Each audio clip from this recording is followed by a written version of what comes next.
దేవుని సన్నిధికి దూరంగా ఉండి మనం ఏమీ చెయ్యలేం. ఈ మాట మీరు జ్ఞాపకం చేసుకోవాలి.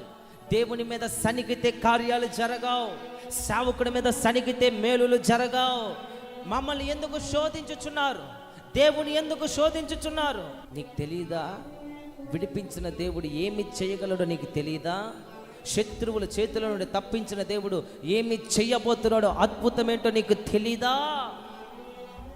అవివేకులైపోయి మన హృదయం అంతా అంధకారమైపోయి మనము జ్ఞానులమని చెప్పుకుంటూ మాకు ఐగుప్తే బాగుంది, మాకు ఆ కీర దోసకాయలే బాగున్నాయి, మాకు అయ్యే బాగున్నాయి, మట్టి తొక్కడమే బాగుంది.